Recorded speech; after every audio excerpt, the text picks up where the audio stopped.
Morning ભાઈઓ, આજે અમારો ઔરંગાબાદ સિટીમાં બીજો દિવસ છે.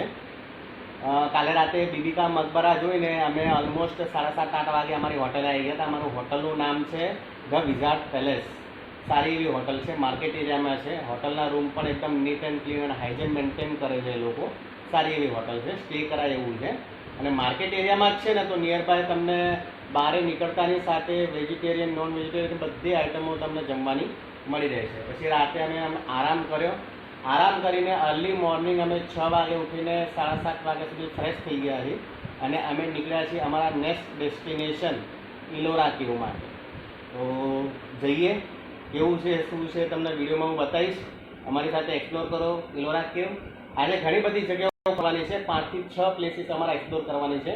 જોઈએ થાય છે કે નહીં, પણ મેન પ્લેસ તો અમે એક્સપ્લોર કરી જ નાખીશું. તો હવે બહાર નીકળીએ, મસ્ત નાસ્તો કરીએ અને અમારા નેક્સ્ટ ડેસ્ટિનેશન ઉપર આપણે પહોંચીએ. તો ચલો અમારી સાથે ઇલોરા કેવ્સ.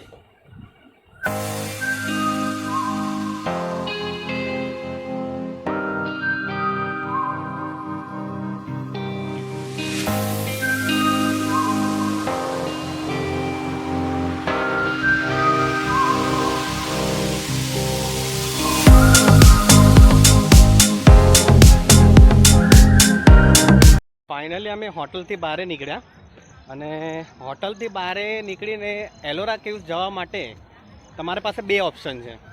પહેલું ઓપ્શન, તમે ઓટો રિક્ષાનું એક પેકેજ લઈ શકો છો. એ પેકેજમાં કેવું હોય છે, એ લોકો 1200 થી 1500 રૂપિયા લે છે અને તમને 5 થી 6 સ્પોટ ફરાઈને લાવે છે. એમાં ઇલોરા કેવ્સ આવી ગયું, દૌલતાબાદનો કિલ્લો આવી ગયો, પછી ઘૃણેશ્વર મંદિર આવી ગયું, મારુતિ મંદિર આવી ગયું, પછી સોનેરી મહેલ પણ આવી ગયું, ઔરંગાબાદ કેવ્સ પણ આવી ગયું. એવા 5-6 પ્લેસ એ લોકો ફરાઈ આવે છે. હવે એ તમે ક્યારે લઈ શકો, જ્યારે તમારી પાસે નાના છોકરા હોય, લેડીઝ હોય, એમને હેરાનગતિ ના થાય, એટલે તમે એ પેકેજ ઉપર જઈ શકો છો. બીજું ઓપ્શન છે કે અમારી હોટલ હતી એની બહાર જ બસ સ્ટેન્ડ હતું, ત્યાંથી સિટી બસ તમને મળી જશે, જે 50-50 રૂપિયામાં તમને ઇલોરા કેવ્સ, મારુતિ મંદિર, ઘૃણેશ્વર મંદિર એક જ રોડ ઉપર આવે છે. એટલે એક સ્પોટ ઉપર તમને છોડી આવશે, ત્યાંથી તમારા સવલત પ્રમાણે ફરી આવવાનું રહેશે. હવે ઇલોરા કેવ્સ આવ્યા પછી અમે અહીંયા નાસ્તો કરી લીધો મસ્ત. બારે હોટલો, ઘણી બધી હોટલો છે. નાસ્તો કરી લો, ફ્રેશ થઈ જાઓ અને પછી એન્ટ્રી ટિકિટ છે 40 રૂપિયા, જે તમે ટિકિટ કાઉન્ટરથી પણ લઈ શકો છો અને ઓનલાઈન સ્કેનર પણ અવેલેબલ છે. તો હવે ચાલો આપણે જોઈએ ઇલોરા કેવ્સ કેવું છે શું છે. આમ કહેવામાં આવે છે કે અહીંયા ને 3 ધર્મનો સંગમ છે, એક જૈનિઝમ, એક બુદ્ધિઝમ અને એક હિન્દુઝમ. તો આ 3 ધર્મની કેવ્સ કેવી છે, એનો ઇતિહાસ શું છે જાણીએ. બન્યા રહેજો વિડીયોમાં મારી સાથે.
જો ભાઈઓ, દર મહિને પગારમાંથી થોડા ઘણા પૈસા બચાવીને ટ્રાવેલિંગ કરવા નીકળી પડવાનું.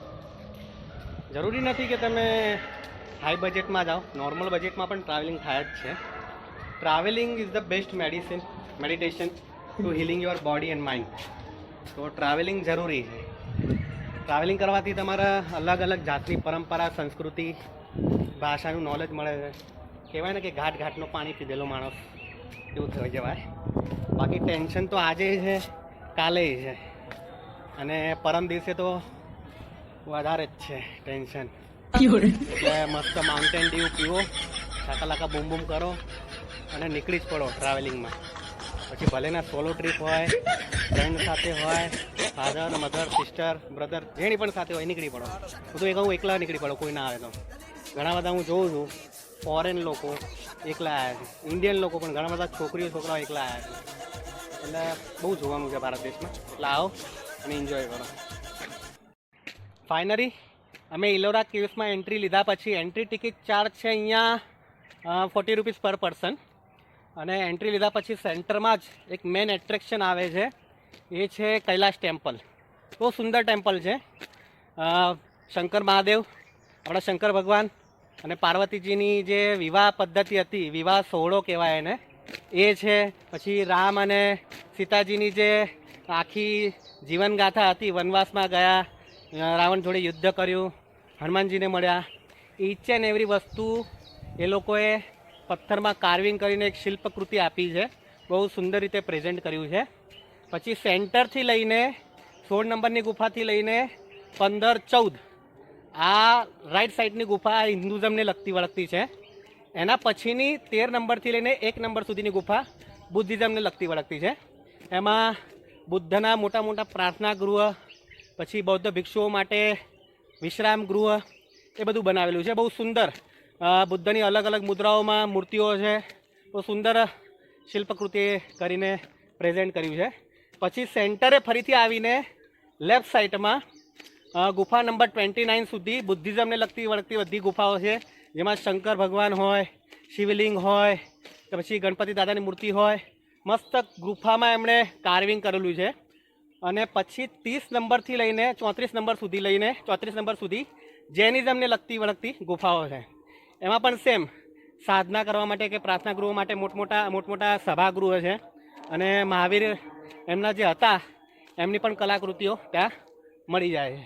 એટલે બહુ સુંદર છે. હું તો સ્પીચલેસ છું કે આપણા પૂર્વજોએ આટલું જબરજસ્ત કાર્વિંગ કર્યું કેવી રીતે. આખો પહાડ કોતરીને આ લોકોએ આ બધું ગુફાઓ બનાવી છે. અને પહાડ પાછો ઉપરથી નીચે કોતરણી કામ કરતાં આવ્યા છે. તમે કૈલાશ ટેમ્પલ જોશો તો શોક થઈ જશો.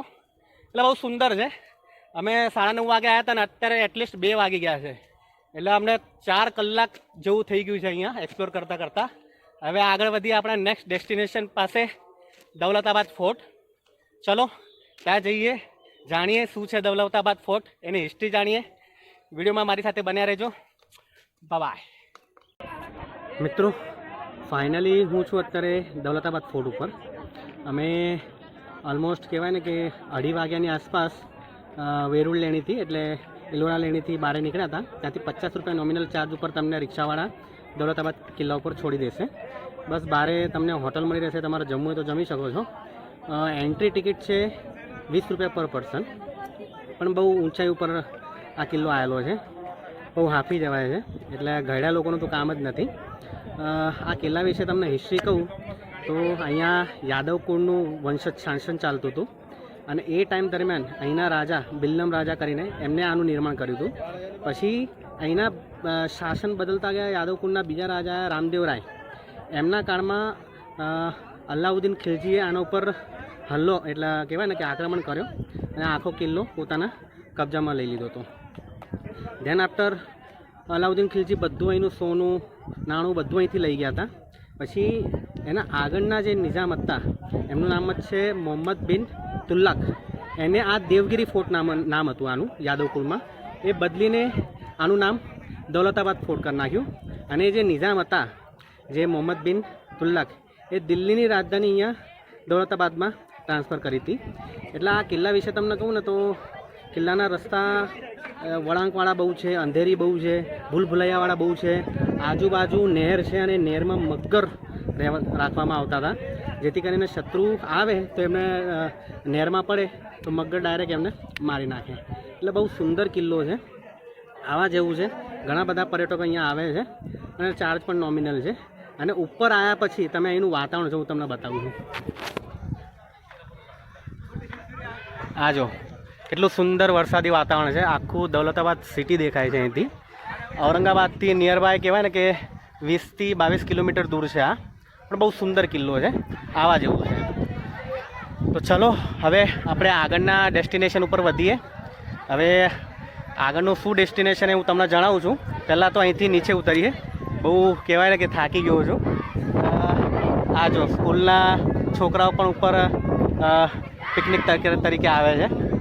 બહુ સુંદર વાતાવરણ છે. આવા જેવું છે, એકવાર જરૂર આવજો.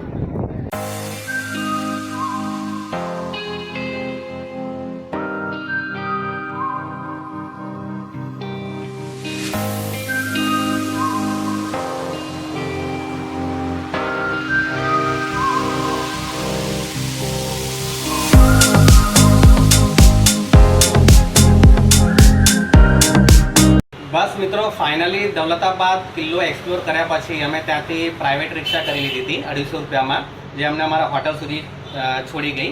બટ ત્યાંથી તમારી પાસે જો ટાઈમ હોય તો તમારા 30 રૂપિયા 40 રૂપિયામાં શટલ પણ આવતા હોય છે, તો તમે એ પણ પ્રિફર કરી શકો છો, નો ડાઉટ. બટ તમને ઔરંગાબાદ સિટી એક્સપ્લોર કરવા માટે કંઈક યુઝફુલ ટિપ્સ આપું તો સોમવારે અને મંગળવારે નો આવતા, કારણ સોમવારે અજિંઠા લેણી અને મંગળવારે ઇલોરા ગુફા બંધ હોય છે. બાકીના દિવસે તમે આવી શકો છો. અને ઓવરઓલ તમને જણાવું તો હું જે પ્રમાણે આવ્યો છું જલગાંવથી ઔરંગાબાદ સિટી એક્સપ્લોર કરવા માટે, અને અજિંઠા લેડી પહેલાં મેં જોઈ હતી, એ પ્રમાણે તમે આવજો. તમે જો ડાયરેક્ટ અમદાવાદથી ઔરંગાબાદ આવ્યા તો તમારા 10 વાગે તો ટ્રાવેલ્સ અહીંયા છોડે છે. પછી તમે હોટલે જઈને ફ્રેશ થાઓ, જમો, નાસ્તો કરો, પછી અહીંથી અજિંઠા લેડી જોવા જવા માટે 1.5 થી 2 કલાકનો રસ્તો છે. પછી ત્યાં તમે 2 થી 3 કલાક ફરો, પછી પાછા આવો 2 કલાક, એટલે તમને ઓવરઓલ કહું ને કે રાત થઈ જાય. એટલે એક દિવસમાં એક પ્લેસ એક્સપ્લોર કરો ને બીજા દિવસે તમે દૌલતાબાદ અને ઇલોરા ગુફા એક્સપ્લોર કરો. એટલે 2 દિવસમાં તમારા ખાલી 3 જ પ્લેસ એક્સપ્લોર થાય છે. પણ હું જે પ્રમાણે આવ્યો એ પ્રમાણે તમે આવશો તો ઓવરઓલ તમારા શું છે 5 થી 6 પ્લેસ એક્સપ્લોર કરી શકો છો. બાકી ઘણા બધા પ્લેસીસ અહીંયા ફરવા જેવા છે. સપોઝ હું તમને કહું તો ગુણેશ્વર મંદિર છે, 12 જ્યોતિર્લિંગમાંથી એક જ્યોતિર્લિંગ અહીંયા પણ છે.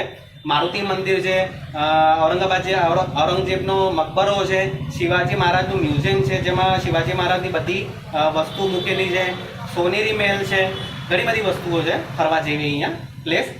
બટ એ બધી વસ્તુઓ માટે હવે 3જો દિવસ જોઈએ, જે અમારી પાસે નથી. એટલે આવો તો 3 દિવસની ટ્રીપ કરીને આવજો. હજુ તમારે જો ફરવું હોય તો અહીંથી 90 કિલોમીટર શનિ સિંગાપુર અને 120 કિલોમીટર શિરડી છે. એટલે 5 દિવસ લઈને આવો તો તમારું ઓવરઓલ બધું કવર થઈ જાય. પણ ઠીક છે, 2 દિવસમાં તમે મેઇન પ્લેસ એક્સપ્લોર કરી શકો છો, ફરી શકો છો. તો ઓવરઓલ સારું રહ્યું. મળીશું નવા વિડીયો સાથે, નવા પ્લેસ સાથે. ત્યાં સુધી જય જિનેન્દ્ર, રામ રામ, નમો બુદ્ધાય, આદાબ.